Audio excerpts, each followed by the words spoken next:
Hello guys, for today's video guys, kagigising ko lang pala dyan guys at nagbaba agad ako guys at kinuha ko yung sinampay namin kasi parang uulan na talaga guys at umaambon na pala yan siya dyan, tapos nagdilim na talaga ang langit guys at dali-dali kong kinuha ang aking mga sinampay kasi sayang naman kung mabasa pa ito kasi malapit na talaga itong matuyo guys yung mga sinampay ko.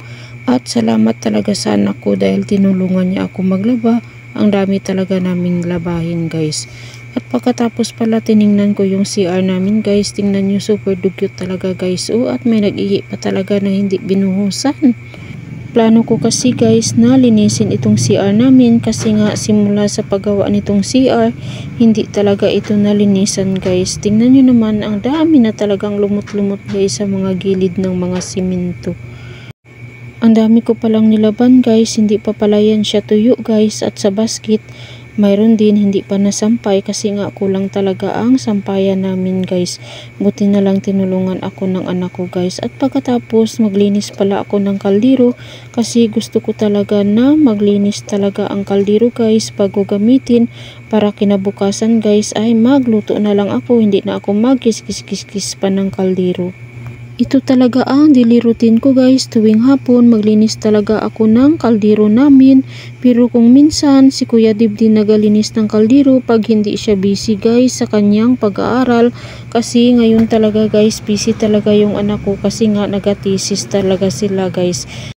Kaya ako na lang muna ang naglilinis ng kaldero namin guys. Then pagkatapos ko maglinis ng kaldero ay naglaba na rin ako ng sapatos ni Princess guys para sa Monday.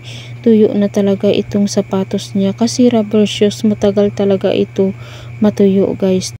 Din pagkatapos ko maglaba ng sapatos, magsaing na lang ako ng kanin sa kahoy guys. Bali, 2 baso lang ang isaing ko kasi nga mayroon pa naman kaming naiwan na kanin sa rice cooker pero hindi na talaga yun magkasya guys.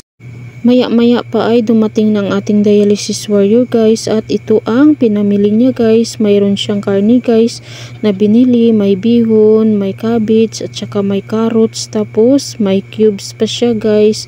Tapos may oil at saka may ulo ng manok guys. Kay i-adobo daw itong ulo ng manok. Pero ang bihon daw kay bukas na lang daw ito lulutuin kay dalahin niya sa eskwelahan. Kay may induction sila sa eskwelahan guys. Then nag-prepare na ako dyan guys ng uulamin namin ngayong gabi. Bali adobo pala guys ang lulutuin ko guys. Adobo na ulo ng manok. At gitanggal ko pala dyan ang tuka ng manok guys. Kasi nga 'di ba yung iba kung magbili ka ng karne na ulo ng manok, 'di ba malinis na, wala nang tuka ng manok. Iwan ko ba ito mayroon pa siya kaya naglilinis-linis pa tayo. At sinimulan ko na pala ng pagluluto guys ng ating adobo kasi nagareklamo na talaga ang ating bata na gutom na daw pala siya kasi nga gabi na talaga nakadating si Papa Jun guys. At kitimplahan ko na pala dyan ng kunting asin, kunting magic sarap siya guys at saka gihalo-halo ko lang guys.